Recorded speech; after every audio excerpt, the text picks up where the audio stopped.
بسم اللہ الرحمن الرحیم. ناظرین کرام السلام علیکم ورحمۃ اللہ وبرکاتہ. میں ہوں آپ کا میزبان ساجد رضوی. آپ تمام کا استقبال کرتا ہوں پروگرام میں. جی ناظرین، جس پہ ہم لوگ بات کر رہے ہیں وہ بہت اہم ٹاپک ہے، وہ ہے خمس. خمس ایک ایسا مسئلہ ہے جب تک آپ کو صحیح سلوشن نہ ملے یا صحیح جگہ سے آپ کے سوال کا جواب نہ ملے تو اس میں تھوڑا سا شک پیدا ہو جاتا ہے کہ حقیقت میں جو ہم خمس نکال رہے ہیں یا جو کرائٹیریا بتایا گیا ہے کہ ہم اسے صحیح طریقے سے عمل کر پا رہے ہیں یا نہیں کر پا رہے ہیں. ایک اور چیز جو ہم نے دیکھا ہے سوسائٹی میں وہ یہ ہوتا ہے کہ خمس کے مسئلے پر کوئی کبھی بھی کچھ بھی بات کر لیتا ہے. تو آپ اگر کبھی کسی سے کوئی مسئلہ پوچھتے ہیں یا سنتے ہیں تو اسے آپ تحقیق کر لیں، اس کی سچائی تک جائیں، حقیقت تک جائیں اور سمجھنے کی کوشش کریں، کیونکہ ایک بہت اچھا کام ہے اور یہ ایک اچھے طریقے سے ہونا چاہیے اور یہ امام کا پیسہ ہے اور اسی طریقے سے اس کا استعمال بھی ہونا چاہیے. تو آپ کو پورا رائٹ ہے کہ آپ جب خمس کی رقم دے رہے ہوں یا نکال رہے ہوں یا کوئی مسئلہ پوچھ رہے ہوں تو آپ کو پوچھنا چاہیے. یہی ہم لوگوں نے سوچا کہ ہم لوگ کی جو زندگی سے جڑے ہوئے سوالات ہیں چھوٹے بڑے، ان کے جواب ہم لوگ حاصل کریں. تو آج ایک بار پھر سے چینل کے اسٹوڈیو میں موجود ہے حجت الاسلام علی جناب مولانا سید عبداللہ عابدی صاحب قبلہ. تو آئیے ان سے ملاقات کرتے ہیں اور خم کے مسائل پر بات کرتے ہیں. السلام علیکم. وعلیکم السلام ورحمۃ اللہ وبرکاتہ. کیسے ہیں آقا؟ الحمدللہ خیریت سے. اگر ہم لوگ یہ دیکھتے ہیں کہ جب کوئی حج پر جا رہا ہوتا ہے، ایک تو وہ آلریڈی خمس نکالا ہوتا ہے اپنی لائف میں، ہر سال خمس نکالتا ہے، لیکن ہم نے یہ دیکھا ہے کہ جب حج پر جا رہے ہوتے ہیں تو حج کی جو رقم ہے اس پہ بھی خمس نکالا جاتا ہے. تو یہ دو خمس الگ الگ ہو رہا ہے، تو کیا حج پر جانے کے پیسے پر خمس نکالنا صحیح ہے یا کیا نکالنا چاہیے؟ اعوذ باللہ من الشیطان الرجیم. بسم اللہ الرحمن الرحیم.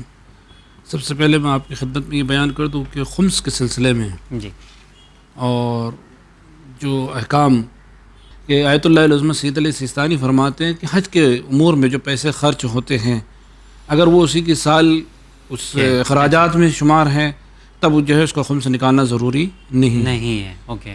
لیکن اگر وہ مستقل خمس نکالا ہے، لیکن ایک انسان جو ہے جس کو پیسہ ملا ہے یا اگر اس نے پیسہ جو ہے خاص جمع کیا ہے حج کے لیے لیکن اب تک اس کا جو ہے خمس نہیں نکلا ہے، اگر وہ پیسہ حج کی تاریخ آنے سے پہلے خمس کی تاریخ آ جائے تب تو اس پر خمس نکالنا واجب ہے. اچھا. لیکن اگر اتفاق سے حج کی تاریخ پہلے آ جائے اور وہ حج انجام دے دے اسی پیسوں سے تو اب اس پر خمس نہیں ہے. اگر خرچ ہو جائے تو اس پر خمس نہیں ہے. یعنی یہاں یہ دیکھنا ہے کہ کون سی تاریخ پہلے آ رہی ہے. اگر حج کی تاریخ پہلے آ رہی ہے، جیسے کہ مثلاً ابھی موسم حج آ رہا ہے، ذی الحج کا مہینہ آ رہا ہے اور وہ حج انجام دے رہا ہے، تو اب ظاہر سی بات ہے کہ خمس کی تاریخ مثلاً اس کی محرم میں ہے، تو اب ظاہر سی بات ہے کہ پہلے حج کرے گا، لہٰذا اس پر پیسہ جو خرچ ہوگا وہ خمس میں جو ہے اس کو منہا کر دے گا، الگ کر دے گا. لیکن اگر خمس کی تاریخ پہلے آ جائے اور وہ پیسہ رکھا اور اس پر اب تک خمس نہیں نکلا ہے تو اسے چاہیے کہ وہ خمس نکالے اور پھر اس کے بعد حج انجام دے. اوکے. تو میرے خیال سے جواب سمجھ گئے ہوں گے کہ اگر آپ نے پیسہ جمع کر رکھا اور اس پہ خمس نہیں نکالا ہے تو حج کی تاریخ اگر آ گئی ہے تو آپ کو خمس نکال کر ہی جانا ہے. جی. اور اگر تاریخ پہلے حج پہلے کرنا ہے اور تاریخ آپ کی بعد ہے خمس نکالنے کی تو آپ کو نکالنے کی ضرورت نہیں ہے. چلیے ٹھیک ہے، بہت شکریہ. ایف ڈی کے حوالے سے سوال کرنا چاہوں گا. جو ہم لوگ ایف ڈی وغیرہ کرتے ہیں سو اس پر خمس کا کیا کرائٹیریا؟ کیونکہ ایک ایف ڈی ایسی ہوتی ہے کہ جیسے ہمارا جو ہے 25 دسمبر کو ہمارا خمس نکالنے کی ڈیٹ ہے، ہم بتا رہے ہیں، تو اگر اس سے پہلے ہم نے ایف ڈی جو جمع کیا تو وہ اخراجات سے ہی شمار ہوا ہے نا ہمارا، کہ ہمارے اکاؤنٹ سے پیسے نکل گئے ہیں. تو کیا ایف ڈی پر جو جمع کر رہے ہیں پیسے اس پر بھی خمس نکالنا ہے ہمیں؟ یقیناً آیت اللہ العظمہ سید علیہ سیستانی حفظ اللہ فرماتے ہیں کہ اگر آپ نے اس پیسے کو خمس نہیں نکالا ہے کہ جو آپ نے فکس ڈپازٹ کیا ہے تو اگر ایک سال گزر جائیں تو اب اس کے پیسے کو آپ کو خمس نکالنا ہے. یا اس وقت نکالیں یا جب وہ آپ کو پیسہ ملے اس وقت آپ خمس نکالیں. تو 5 سال 10 سال بعد جو پیسہ مل رہا ہے تو اس پر ہمیں خمس نکالنا پڑے گا؟ نکالنا ہوگا. تو ہمیں جو پورا اماؤنٹ مل رہا ہے اس پر خمس نکالنا ہے یقیناً. یا جو اضافی مل رہا ہے اس پر آپ کو پیسہ میں جمع کر رہا تھا بینک میں، یہ پیسہ تو ہمارے اخراجات میں ہی شمار ہوگا کہ نہیں ہوگا؟ نہیں، اخراجات سے مراد یہاں وہ نہیں ہے کہ جو آپ بینک میں جمع کرتے ہیں، بلکہ اخراجات سے مراد خمس میں جو ہے کہ آپ جو ضروریات زندگی پر خرچ کرتے ہیں جس کے آپ کو یہ بھی سمجھنا مشکل. ضروریاتی زندگی مطلب کس لیول، لمیٹیشن کیا ہے اس کی؟ ضروریات زندگی سے مراد وہ تمام چیزیں ہیں کہ وہ تمام امور ہیں کہ جس کا انسان روزمرہ کی زندگی میں عام طور پر محتاج ہوتا ہے یا جس کے انسان کو ضرورت ہوتی ہے، جیسے مثلا کھانا پینا کپڑا، یہ سب کھانا پینا کپڑا اور ضرورت کی گھومنا شمار بھی ہو جاتا ہے. یہ بھی ضروریات زندگی ہے کہ ہم لوگ گھومنے جا رہے ہیں، مطلب ادھر ہوٹل میں جا رہے ہیں، کھانا کھا رہے ہیں، تو یہ سب تو چل جائے گا نا اس میں؟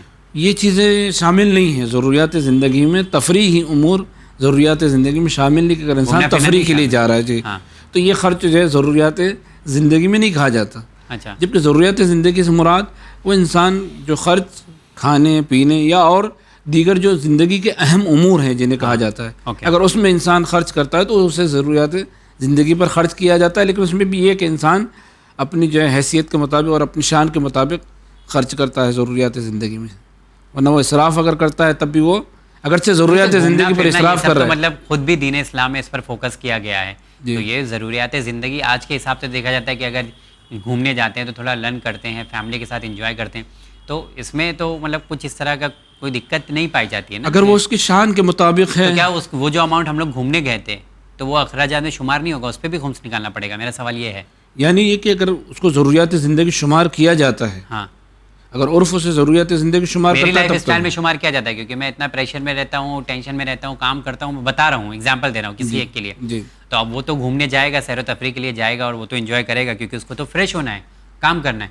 تو اب اس کے لیے اگر وہ 50,000 خرچہ کر دے رہا ہے اپنے گھومنے پھرنے پر، تو وہ اس کو تو الگ سے خمس نکالنے کی ضرورت نہیں، وہ تو ضروریات زندگی میں آ رہا ہے کہ نہیں؟ یقیناً اگر چونکہ یہ مسئلہ جو ہے ضروریات زندگی والا عام طور پر ایک تمام کلی ایک انفرادی ہو سکتا ہے، کسی کی زندگی الگ ہو، لیکن جو اجتماعی زندگی میں دیکھا جائے تو عام طور پر تمام انسانوں کی زندگی میں اس طرح کے مسائل نہیں آتے، بلکہ یہاں جو ہے شریعت نے اس چیز کو ملحوظ کیا کہ جو تمام لوگوں کے مطابق ہے، نہ کہ کسی ایک ہو سکتا ہے کہ فردی مسئلہ الگ ہو، لہذا اس کے لیے آپ اس کو ضروریات زندگی میں شمار نہیں کر سکتے. تو جو بھی مطلب امور ہوتے ہیں یا مطلب جو فتوے وغیرہ ہوتے ہیں وہ عام عموم سے تعلق رکھتے ہیں، اور یہ چونکہ عام طور پر عموم کو دیکھ کر. اوکے. اگر ایسا ہے کہ اگر مجھے پرسنل کوئی خمس کے متعلق سوال کرنا ہو آیت اللہ سید علی سیستانی صاحب کے دفتر سے، تو اس کی مطلب اجازت ہے کہ ہم ڈائریکٹ ان سے رابطہ کر سکتے ہیں کسی پرسنل میٹر کے لیے بھی؟ یقیناً آیت اللہ العظمہ سید علی سیستانی کے یہاں جو ان کے مسائل ہیں، ان کے احکام معلوم کرنے کے دو ذریعے، یا تو آپ خود آغا سے پوچھیں یا پھر ان کے جو ہے وکلاء سے معلوم کریں، یا پھر یہ کہ آیت اللہ العظمہ سید علی سیستانی کی ہم اپنے ناظرین کو بتانا چاہیں گے کہ ویب سائٹ باقاعدہ موجود ہے جس میں جو ہے سوال اور جوابات ہوتے ہیں، اور سوالات اور جوابات جو آپ کرتے ہیں چاہے وہ پرسنل ہوں چاہے اور عمومی مسائل ہوں، اس کا جواب دیا جاتا ہے. لیکن اس میں جو شرائط ہیں ویب سائٹ پر کہ کون سے سوالات کیے جائیں تو وہ آپ اس کو دیکھ سکتے ہیں. ایک چیز اور ہم نے دیکھا ہے کہ خمس کے جو پیسے ہوتے ہیں اس سے بنا اجازت مطلب لوگ بولتے ہیں کہ آپ دینی کام میں استعمال کر سکتے ہیں، تو کیا یہ ایسا کیا جا سکتا ہے؟ مطلب امام کا پیسہ ہے اور ہم بنا اجازت اس کو استعمال کریں کوئی نیک کام میں، تو کرنا کیسا رہے گا؟ دوسرے کے لیے اور خود انسان کے لیے، دونوں کے لیے جو ہے بغیر اجازت خمس کا مال صرف کرنا جائز نہیں ہے. اجازت مطلب آپ کو جس کی آپ تقلید کر رہے ہیں ان کی اجازت ہونی چاہیے، جس کی آپ جس مرض تقلید کی آپ جامع شرائط کی تقلید کر رہے ہیں اس کی اجازت آپ کو ضروری ہے، یا اس کے وکیل کی اجازت آپ کو ضروری ہے اس کو تصرف کرنے کے لیے. حتیٰ کہ دوسرے کے لیے چھوڑ دے، خود جو اپنا مال ہے جس کا آپ نے خمس نکالا ہے، اب آپ مالک نہیں رہتے، جیسے خمس کی تاریخ آئی جو آپ نے مال الگ کیا ہے اب آپ اس کے مالک نہیں، بلکہ اس کے مالک کون ہے؟ امام ہیں، اور چونکہ غیبت کے زمانے میں نائب امام یا ان کا وکیل ہے، لہذا اب ان کی اجازت کے بغیر آپ تصرف نہیں کرتے. اگر آپ تصرف کریں گے تو پھر وہ حرام ہوگا، اور جیسا کہ روایات میں ہے کہ اگر ایسا انسان تصرف کرتا ہے تو اس پہ امام نے لعنت کی ہے اور کہا کہ قیامت کے دن جو ہے اس کا محاسبہ ہوگا، اور یہاں تک کہ اس کا جو غذا کھائے گا وہ غذا حرام ہوگی اگرچہ اس کا مال تھا، لیکن بغیر جب خمس کی تاریخ آ گئی خمس نکال لیا تو اب وہ اس کا مال نہیں رہا بلکہ امام کا مال ہے، لہذا اس میں تصرف نہیں کر سکتا. اوکے. ایک حدیث کا بھی حوالہ غالباً لوگ دیتے ہیں کہ اگر میری انکم میں تھوڑا سا مطلب ملاوٹ ہو جائے، ٹھیک ہے، حرام اور حلال کی ملاوٹ ہو جائے، تو اس سچویشن میں لوگ کیا کرتے ہیں کہ اپنا جو حرام کا پیسہ ہوتا ہے اگر وہ حلال سے مل گیا ہے یا حرام کی کمائی ہے تو اس کو پاک کرنے کا جو طریقہ لوگوں کو نظر آتا ہے وہ یہ ہوتا ہے کہ آپ امام کا حق نکال دیں، ٹھیک ہے، خمس نکال دیں تو آپ کا پیسہ پاک ہو جائے گا. کیا یہ اس طریقے کا کچھ ہے کانسیپٹ؟ چونکہ اس میں کئی فروعات ہیں، اس میں کئی جز ہیں، لہذا یہ مسئلہ چونکہ بہت زیادہ تفصیلی ہے کہ آیا مثلا اگر جو ہے حرام اور حلال مل جائے اور ہم اس کے مالک کو بھی نہ جانتے اور یہ بھی نہ جانتے ہو کہ حرام کی مقدار کتنی ہے، اور یہ کہ وہ خمس سے جو ہے زیادہ ہو تو ہم یعنی جو رقم ہے اس سے زیادہ ہو تب اس کا جو ہے خمس نکال کر اس کو الگ کر دیں، اور تو خمس اگر نکال کر الگ کر دیں گے تو اتنا پیسہ پاک ہو جائے گا، اور اس کا جو آپ خمس دے دیں، جو نکالا ہوا پیسہ اس کو خمس دے دیں. یہ ایک صورت ہے کہ جب وہ ورنہ بقیہ 3 صورتوں میں ممکن نہیں. لیکن اگر جان بوجھ کر مطلب ہمیں پتہ ہے، فیکٹ ہے کہ ہماری کمائی جو ہے مطلب صحیح نہیں ہے، جو ہم کما رہے ہیں پیسہ. نہیں، یہ مسائل اس کے لیے نہیں جو اتفاقی آ جاتا ہے پیسہ. ہاں، لیکن ایک آدمی جو حرام کما رہا ہے اور وہ اگر حلال کے ساتھ ملا دے تو وہ خمس سے نکالے وہ پاک ہو جاتا ہے. خمس نکال کے پیسہ ہمارا پاک ہو جائے گا، ہماری اس طرح سے جو ہے حلال ہو جائے گی. جی، اگر کوئی انسان جو ہے حرام جو ہے اکتساب کر رہا ہے، کما رہا ہے، اور اگر وہ چاہے کہ خمس نکال کر اپنے پیسوں کو پاک کر لے یا حرام کو مکس کر کے اس کا خمس نکالے اور اس کا جو ہے پیسہ پاک ہو جائے، تو یہ صورت ممکن نہیں ہے. اچھا، پر حرام ہوتا ہے، خمس نکالنے سے پاک نہیں ہوتا. یہ تو وہ مسائل ہیں جہاں پہ شک کے جہاں انسان کے مل جائے، اس سے انسان کو یہ ہو کہ اسے پتہ نہ ہو، اتفاقی نہیں ہے کہ وہ خود ملا ہے یا اوکے جو حرام کما رہا ہو.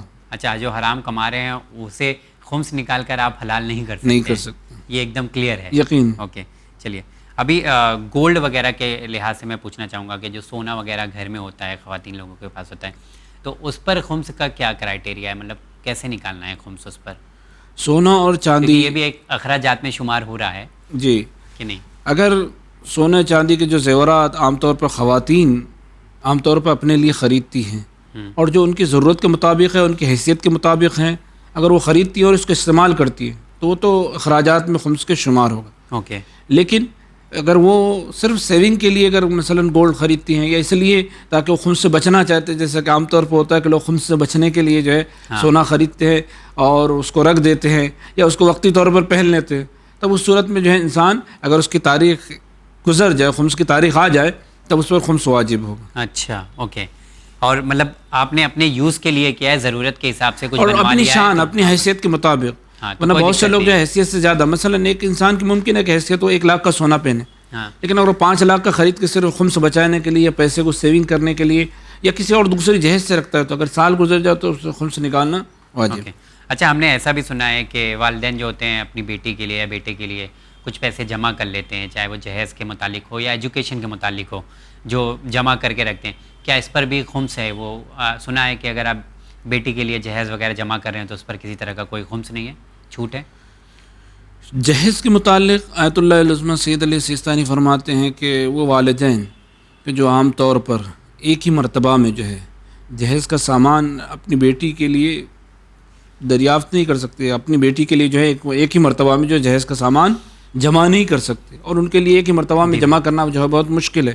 لہذا وہ وقفے سے اگر جو ہے تھوڑا تھوڑا کر کے جو ہے سامان خریدتے ہیں تو اس سامان پر جو ہے خمس نہیں ہے. لیکن جو پیسہ جہیز کی رقم کے لیے جمع کیا گیا ہے تھوڑا تھوڑا کر کے، اگر وہ سال گزر جائے تو اس پیسے پر خمس ہے، لیکن اگر سامان جو ہے اس پر خمس نہیں ہے اگر تھوڑا تھوڑا کر کے جمع کرتے ہیں. خرید لیا ہے تو اگر سامان خرید لیا ہے، اور دوسری یہ کہ وہ سامان اگر ان کی شان کے خلاف بھی نہیں، مثلا ابھی ہماری حیثیت جو ہے کہ ہم اپنا جہیز جو بچی کو 1 لاکھ کا دے سکتے ہیں، لیکن ہم نے جو ہے 10 لاکھ کا سامان خرید لیا، تب جو ہے 1 لاکھ سے جو زیادہ ہماری حیثیت سے زیادہ ہے، تب اس کے اوپر جو ہے ہمیں خمس دینا ہوگا. اوکے.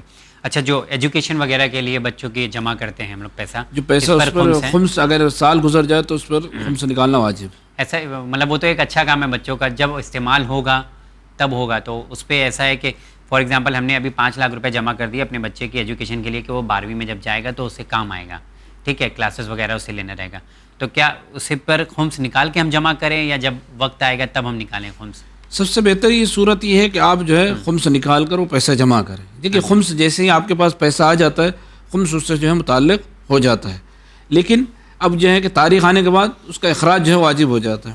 اگر آپ چاہیں تو جیسے ہی آپ کے پاس پیسہ آ جائے، مثلا 5 لاکھ آپ کے پاس آ جائے تو آپ خمس نکال کر اس کو جمع کریں، یا پھر اگر جو ہے آپ نے جمع کیا اگر سال گزر جائے گا تو اس پر خمس آپ کے واجب رہے گا، آپ اس کو نکالنا آپ کے اوپر فوراً واجب ہو جائے گا. تو اس صورت سے بہتر یہ کہ آپ جو ہے پہلے ہی خمس نکالیں اور اس کو جمع کر لیں. ٹھیک ہے. اگلا سوال یہ ہے کہ دیا ہوا جو قرض ہوتا ہے، ٹھیک ہے، اس پر خمس کا کیا مطلب احکام ہے؟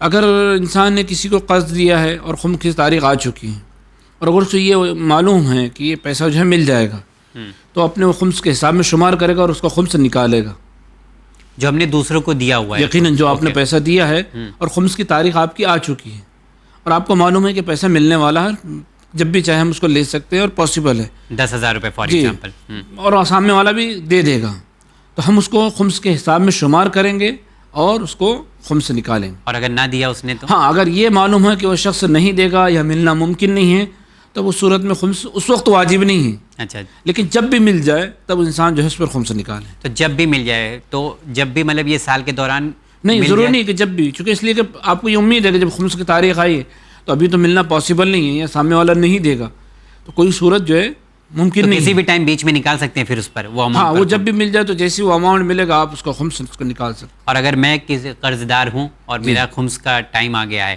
تو میں اب اس ٹائم پہ سوچ رہا ہوں کہ چلو قرض ادا کر دیتا ہوں، جی خمس نہیں نکالتا ہوں، رک جاتا ہوں، تو ایسی سچویشن میں خمس نکالنا بہتر ہے یا قرض کو ادا کرنا؟ دیکھیے اگر انسان نے جو قرض لیا ہے، ہاں اگر آپ قرض لیتے، دو اس میں مسئلے کہ انسان جو قرض لے رہا ہے اپنی ضروریات زندگی کے لیے قرض لے رہا ہے، اور ضروریات زندگی میں اس کو ضروری ہے کہ اپنے جو امور زندگی اور اپنے نانوں گھر والوں کے جو ہے اخراجات کے لیے اس کو قرض کی ضرورت ہے، تو ظاہر سی بات ہے انسان نے جو لیا تو وہ ضروریات میں شامل ہوگا، لہٰذا اس قرض کا جو ہے انسان کو خمس نہیں ہے. لہٰذا اگر تاریخ سے پہلے وہ ختم ہو جائے، خرچ ہو جائے تو اس پر خمس واجب نہیں ہے، اخراجات میں شمار ہوگا. اوکے. ایک اور سوال ہے آگا، جو پینشن وغیرہ ہم لوگوں کو ملتی ہے تو اس کے حوالے سے کیا ہے کہ جب ریٹائرمنٹ ہو جاتا ہے تو جو پینشن آ گئی، مطلب کچھ اماؤنٹ بھی آ جاتے ہیں، سو اس پر خمس کا کیا نظریہ ہے؟ اگر انشورنس یا پینشن سے جو پیسہ انسان کو ملتا ہے تو آیت اللہ العظمہ سید علی سیستانی حفظ اللہ فرماتے ہیں کہ جو رقم آپ کو ملی ہے اور وہ پینشن سے ہو یا پھر ریٹائرمنٹ کے بعد جو آپ کو ملتی ہے، اگر آپ کے سال بھر گزرنے کے بعد وہ اخراجات سے بچ جائے تب انسان کو چاہیے کہ اس پر خمس نکال. انشورنس کا کیا، جیسے ابھی ہم لوگ انشورنس وغیرہ لیتے ہیں آج کل، تو وہ جو جیسے انشورنس وغیرہ کی اگر بات کریں آگے، تو جیسا جو انشورنس میں ہم لوگ جمع کرتے ہیں سال میں اماؤنٹ پیسہ جمع کرتے ہیں، وہ ہم لوگ خرچ سے نکال کر ہی جمع کرتے ہیں، اس کے بعد خمس نکالتے ہیں، تو اس پر تو آلریڈی خمس نکلا ہوا کنسیڈر کیا. یقیناً وہ بالکل ایسے ہی ہے. اگر یہ مسئلہ ہے کہ جس پر یہ جو مسئلہ تھا یہ اس صورت میں ہے کہ جب مثلاً اس پیسے کا خمس نہ نکلا ہو، لیکن انسان اگر خمس نکال کر جمع کرے، انشورنس کے پیسے جمع کر رہا ہے، تب اس پر اس وقت واجب ہوگا جب انشورنس کا اضافی پیسہ جو اس کے اوپر منافع اور منفعت ملے گی اس پر خمس واجب. تو 1 لاکھ جمع کیا تھا اور 1 لاکھ اضافی جو ملے گا اس میں ہم نے خمس نکال کے جمع کیا تو اس پر خمس واجب نہیں ہے. لیکن جو اضافی ہے 1,20,000 ملا یقیناً تو اضافی جو منفعت شمار ہوگی. ہاں اگر وہ خمس کی تاریخ سے پہلے اگر خرچ نہیں ہوا اور خمس کی تاریخ آ چکی تو آپ کو خمس نکالنا واجب ہے. اوکے چلیے. اچھا اگر ایسا بھی ہو سکتا ہے کہ خمس سال میں ایک بار ہی نکالنا ہے، یا اگر اس کا اور بھی کوئی طریقہ بتایا گیا ہے، کچھ ہے ایسا یقیناً چونکہ جیسے کو کلیئر کرنے، کیونکہ زیادہ تر ہم لوگ دیکھتے ہیں کہ خمس سال میں ایک بار آپ کو نکالنا ہے، پر ایسا بھی اب سننے میں آ رہا ہے کہ آپ جو ہے اگر چاہیں تو اپنے حساب سے آپ خمس نکال سکتے ہیں، آپ کو نکالنا ہے 6 مہینے پہ یا 1 مہینے پہ، ایسا بھی کچھ کانسیپٹ ہے؟ خمس کی آسانی کے لیے ہے کہ انسان یا تو سال کے آخر میں اپنے تمام اخراجات کا اور تمام چیزوں کو حساب کرے اور خمس سے نکالے، اپنی انکم اور اخراجات کو دیکھ کر انسان خمس نکالے، یا یہ بھی ہے کہ چونکہ ہم نے پہلے کہا کہ خمس جیسے ہی انسان کو کچھ مال یا پیسہ ملتا ہے تو اس سے خمس جو ہے متعلق ہو جاتا ہے، یعنی اس سے خمس کا جو ہے تعلق ہو جاتا ہے، لہذا اگر وہ چاہے تو فوراً بھی اس کا خمس نکال سکتا ہے. اچھا فوراً بھی انسان نکال سکتا ہے. اسی لیے کہا جاتا ہے کہ جب بھی انسان کو کوئی منفعت حاصل ہو تو وہ انسان جو ہے ویسا خمس نکالتا ہے جیسے مثلاً کوئی خطیب ہے، کوئی ذاکر ہے، یا ایسے افراد کہ جن کی جو کوئی مستقل کمائی نہیں ہے بلکہ کبھی کبھی ان کو جو ہے کوئی منافع اور فائدہ حاصل ہوتا ہے، تو ایسے افراد چاہے تو جب بھی انہیں فائدہ حاصل ہو تو اپنی اس کمائی سے جو ہے فوراً خمس نکال سکتے ہیں، ان کو اس سال کا انتظار کرنے کی ضرورت نہیں ہے. اوکے. اچھا خمس سے صرف ایسا ہے کہ جو مال ہمارے پاس ہے، جو پیسے ہیں، اسی پر خمس ہے؟ جیسے زکوٰۃ کے بارے میں ہم لوگ مانتے ہیں کہ زکوٰۃ اور بھی چیزوں پر ہے، الگ الگ چیزوں پر ہے، تو خمس کا مسئلہ ایسا ہے کہ صرف آپ کے پاس دولت پر ہے یا بچے ہوئے کھانے پینے اس پر ہی خمس آپ کو نکلنا ہے، یا کچھ اور بھی اس کا ہے؟ جیسے کہ آیت اللہ العظمہ سید علی سیستانی حفظ اللہ فرماتے ہیں کہ خمس جو ہے انسان کے مال سے متعلق ہوتا ہے، مال سے متعلق ہوتا ہے. اس سے مراد کیا ہے کہ اس میں کل جو ہے جو بیان کیے گئے تقریباً 7 چیزیں بیان کی گئی ہیں، جس میں یہ کہ انسان کی جو ہے کمائی وغیرہ ہے، یا پھر یہ جو انسان کو ذخیرہ یا پھر غوطہ زنی سے جو کچھ حاصل ہوتا ہے، یا پھر یہ جو انسان کو خزانہ وغیرہ ملتا ہے، یہ تمام چیزیں جو مال سے متعلق ہیں. یعنی گویا انسان کا خمس جو ہے اس کے مال سے متعلق. اب وہ مال چاہے وہ کمائی کے ذریعے سے حاصل ہو، غنیمت، چونکہ آج کے زمانے میں غنیمت کا تصور نہیں، جنگیں نہیں ہوتی، لہٰذا غنیمت کا تصور نہیں، یا پھر یہ کہ غوطہ زنی کے ذریعے سے حاصل ہو، اور جیسے کہ ہیرے وغیرہ، موتی وغیرہ، یا پھر یہ کہ انسان کو کہیں سے خزانہ مل جائے، تو یہ تمام چیزیں، اس کا مطلب یہ ہے کہ خمس کا تعلق انسان کو ملنے والے مال سے ہے. لہذا جو مال جیسے بھی حاصل ہو انسان کو اگر خمس نکالنا اس پر واجب ہے. آگا ایک آخری سوال ہے ناظرین اجازے کے متعلق، کیونکہ اجازہ ہم لوگ جب کسی کو خمس دیتے ہیں اور یا جو کوئی خمس لینے والا ہے تو ہماری ذمہ داری ہوتی ہے کہ تھوڑا سا ہم لوگ دیکھ لیں. اجازت کے حوالے سے اگر یہ بھی دیکھنے کو ملتا ہے کہ اجازت پہ اجازت دیا جاتا ہے. ٹھیک ہے, ہم کو اجازت ملا ہے, ہم نے فلاں صاحب کو کہا کہ ہم کو اجازت ہے, تو انہوں نے تیسرے کو کہا. تو یہ جو کرائٹیریا ہوتا ہے کہ ہم کو اجازت ملی, ہم کسی اور کو یہ حق دے دیں, ٹھیک ہے, اجازت آپ کو ہے, تو کیا اس طرح سے اجازت پہ اجازت دینا صحیح ہے؟ جیسا کہ آیت اللہ العظمیٰ سید علی سیستانی حفظ اللہ سے استفتاء کیا گیا اس سلسلے میں, تو آپ نے فرمایا ہے کہ اگر کسی کو نصف سہم امام خرچ کرنے کا اجازت دیا گیا ہے, ہاں, اور اس میں اس بات کا سرحان تذکرہ موجود نہیں کہ وہ کسی اور کو اجازت دے سکتا ہے, یعنی اجازت پر اجازت, ہاں, تو ایسی صورت میں جو ہے اس کا اجازت دینا صحیح نہیں ہے. نہیں ہے. اور وہ افراد کے جنہوں نے ایسے افراد کو جو ہے کہ جو اجازت پر اجازت لے رہے ہیں, اگر ان کو کوئی مال دیا ہے تو وہ بری ذمہ نہیں ہوں گے. ایک تو دینے والے کو بھی صحیح نہیں ہے اور خود لینے والے کے لیے بھی صحیح نہیں ہے کہ وہ اجازت پر اجازت جو ہے لے. جبکہ ضروری ہے کہ جو ہے ان کے وکیل سے رجوع کرے یا پھر آقا کے دفتر سے جو ہے رجوع کرے, یا تو وہ اجازت پہ لکھا ہونا چاہیے کہ ہم کسی اور کو بھی اجازت دے سکتے ہیں. اگر دفتر کی جانب سے آیت اللہ العظمیٰ سید علی سیستانی کے دفتر کی جانب سے اگر یہ صراحتاً موجود ہے کہ آپ کو یہ اختیار ہے کہ آپ کسی دوسرے کو اجازت دے سکتے ہیں, تب تو صورت میں ہو سکتا ہے. لیکن صرف ان کو اجازت دیا گیا ہے تو لہذا وہ کسی اور دوسرے کو اجازت نہیں دے سکتے. ابھی جیسے دفتر سے مجھے اجازت ملا, ٹھیک ہے, کہ آپ فلاں چیز کے لیے اتنے لاکھ روپے آپ لے سکتے ہیں, صرف کر سکتے, ٹھیک ہے, صرف کر سکتے ہیں. اب میں نے اپنے ہاتھ سے اپنے لیٹر پہ لکھ کے کسی اور کو دے دیا کہ آپ یہی اماؤنٹ جمع کر سکتے ہیں, لوگوں سے سہم امام لے سکتے ہیں, تو کیا یہ طریقہ صحیح ہو جائے گا پھر؟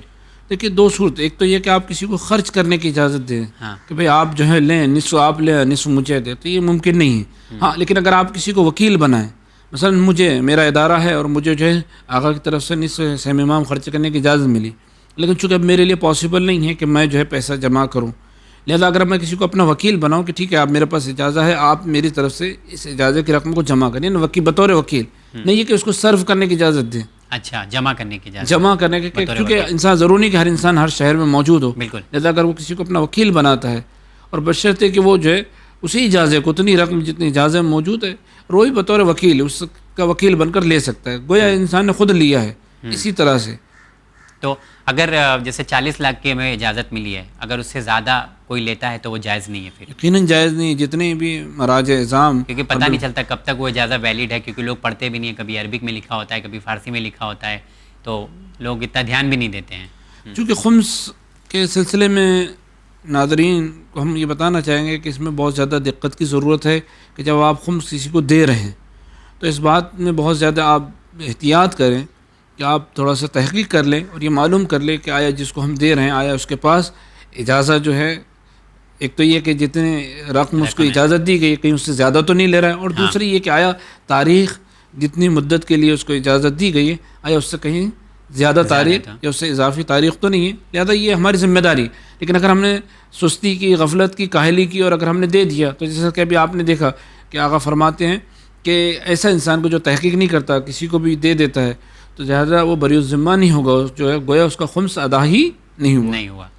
ایک اور چیز ہے, وربل اجازت ہم لوگ آج کل سن رہے ہیں کہ ہمیں اجازت ملی ہے کہ ہم کلیکٹ کر سکیں سہم امام, تو ہم نے کسی کو وربل اجازت دی ہے, اب وہ عوام میں جا کے سہم امام کلیکٹ کرا ہے, تو کیا وربل اجازت اگر کسی کو ملی ہے تو کیا یہ جائز ہے, مطلب صحیح ہے, ان کو دیا جا سکتا ہے؟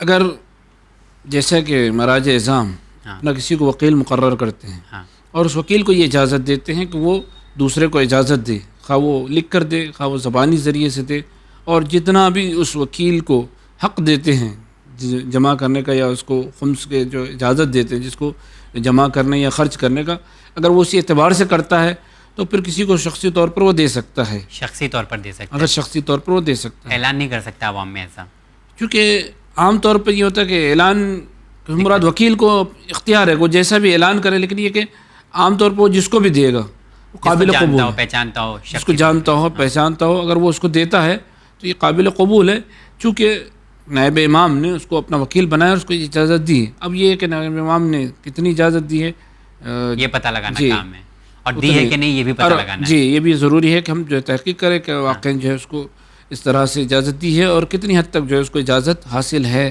جمع کرنے کی اور خرچ کرنے کی. تو وکیل کے بارے میں بھی ہم لوگ یہ پتہ لگا سکتے ہیں دفتر سے, یقیناً معلوم کر سکتے ہیں, کوئی دقت کوئی حرج نہیں ہے, اس میں کوئی گناہ بھی نہیں ہے, کیونکہ ہم لوگ ڈر بھی جاتے ہیں نا کہ کہیں مطلب امام کا پیسہ اور ہم لوگ جا کے اتنی زیادہ تحقیق کر رہے ہیں یا نہیں؟ اگر آپ چونکہ آپ کو ایک حق کو مستحق تک پہنچانا ہے اور لہٰذا مستحق تک پہنچانے کے لیے اگر آپ تحقیق کرتے ہیں تو اس میں کوئی حرج نہیں ہے، جبکہ خمس میں تحقیق کرنا ضروری ہے. یہ وکیل کے مسئلہ ہے، دیگر مسائل میں بھی خمس کے بارے میں جس کو بھی آپ دے رہے ہیں اگر آپ کو مستحق تک پہنچانا ہے تو اس میں تحقیق کرنا ہے.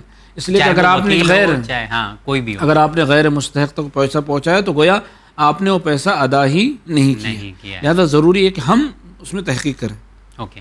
کبھی کبھی ایسا ہوتا ہے کہ ہم لوگ نیت کر لیتے ہیں خمس کے مطلب آئے گا، ٹھیک ہے، اور پیسہ دیں گے، لیکن اب جب خمس کی نیت کر لیا اور اسی دن ہمارے پاس کوئی کام آ گیا آگا اور وہ کام بہت زیادہ ضروری ہے، تو کیا اس سچویشن میں ایسا ہو سکتا ہے کہ خمس کی ڈیٹ کو یا خمس ہم لوگ بعد میں ادا کریں؟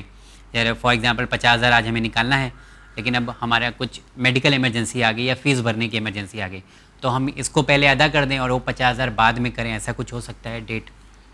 انسان کو جب خمس کی تاریخ آ جائے، خمس کا دن ہو، تو ضروری ہے کہ انسان جو ہے خمس کی رقم کو ادا کر دے، اس میں بہت زیادہ تاخیر نہ کرے، ایک صورت. دوسری بات یہ کہ اگر آپ کو بہت زیادہ ایمرجنسی تو پھر آپ حاکم شرع مرجع سے یا پھر ان کے وکیل سے آپ جو ہے رجوع کریں اور اس سلسلے میں جو ہے ان سے جو ہے گفتگو کریں، جسے پرابلم بتائیں انہیں، جی، تاکہ وہ اپنی مشکلات بتائیں. اگر وہ اجازت دیتے ہیں یا اگر وہ جو صورت بتاتے ہیں اس پر عمل کریں، لیکن انسان کو خود اختیار نہیں ہے کہ وہ اپنے آپ جو ہے جیسی خمس کی تاریخ آ گئی اور خمس کا پیسہ الگ کیا اس میں وہ تاخیر کرے، حتیٰ کہ اس نے رقم کو علیحدہ بھی کر دیا ہے.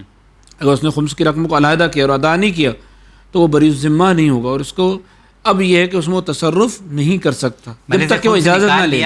لیکن اپنے پاس ہی رکھا ہے، دیا نہیں ہے. اگر اپنے خمس نکال لیا اور اپنے پاس رکھا اور جیسے کہ آپ نے بتایا کوئی حاجت آ گئی تو اس میں خود سے تصرف نہیں کر سکتا، اگرچہ اس کا مال تھا، لیکن جیسے خمس کی تاریخ آ گئی اور اس نے خمس نکال لیا تو اب وہ جو ہے اس وقت تک اس کو خرچ نہیں کر سکتا، اس وقت تک اس میں تصرف نہیں کرتا جب تک کہ وہ حاکم شرع سے، مجتہد جامع شرائط سے جس کی تقلید کر رہا ہے، یا پھر یہ کہ ان کے وکیل سے اگر اجازت نہ لے لے تو اس میں تصرف نہیں کر سکتا. اگر اس نے تصرف کیا تو پھر وہی مسئلہ آ جائے کہ یہ تصرف مال الغیر کی طرح سے، جیسے کہ روایت میں بھی ہے، اور ایسا شخص گنہگار ہوگا اور اس کے لیے تصرف کرنا جو ہے حرام ہوگا. چلیے ایک اور سوال کر لیتا ہوں. ہم نے ابھی 20,000 روپے سہم امام نکالا، ٹھیک ہے، ہم اپنے وکیل کے پاس گئے، ہم نے ان کو سہم امام دے دیا. اب ہم نے ان سے گزارش کی کہ ہماری یہ دقت ہے، یہ پرابلم ہے، اگر یہ سہم امام ہمارے کام آ جائے تو آپ ہمیں دے سکتے ہیں. تو کیا اس طرح کی گزارش یا وکیل ہمیں اس طرح کے اماؤنٹ سہم امام سے ہماری مدد کر سکتا ہے پرسنل؟ یقیناً جو وکلا ہیں جن کو حاکم شرع نے اور مجتہد جامع شرائط نے جن کو اپنا وکیل قرار دیا ہے، تو وہ اس بات کو بہتر سمجھتے ہیں، جہاں مناسب سمجھتے ہیں، یقیناً وہ کر سکتے ہیں. ان کو اختیار ہے جتنا ان کو نائب امام نے یا مجتہد جامع شرائط نے جو ان کو اجازت دی ہے. آگا آپ کا تہہ دل سے شکریہ ادا کرتے ہیں کہ بہت ہی بہترین طریقے سے پوچھے گئے سوالوں کے آپ نے جوابات دیے ہیں، اور بلکہ جہاں پر ضرورت تھی فتوے کا سہارا لینے کی آپ نے وہاں پر بھی دیا. جو شرائط بتائی گئی ہیں خمس دینے کی اس لحاظ سے آپ نے پورا جواب دیا ہے، ناظرین تک پہنچایا ہے پیغام. بہت شکریہ آپ کا ادا کرتے ہیں. تو جی ہاں ناظرین، مسئلہ بہت چھوٹا سا ہے. خمس جو دین اسلام نے بنایا ہے بہت بہترین کانسیپٹ ہے، اس سے سوسائٹی کو اوپر لایا جا سکتا ہے. جو ہماری سوسائٹی میں پرابلمس ہیں اسے سالو کیا جا سکتا ہے. یہی مقصد تھا کہ خمس نکالنے کا صحیح طریقہ کیا ہوگا، صحیح انفارمیشن آپ تمام تک پہنچائی جائے. جو کوشش رہی علی جناب مولانا سید عبداللہ عابدی صاحب کی کہ فتوے کے مطابق مراجع کرام کے وہ مسئلے مسائل آپ تمام تک پہنچائے گئے، اور کوشش یہی کیا پہنچا دیے گئے ہیں. انشاءاللہ پھر کسی پروگرام میں آپ تمام ناظرین سے ملاقات کریں گے. دیجیے اجازت ہماری ٹیم کے ساتھ. دیکھتے رہیے چینل ون. بہت شکریہ.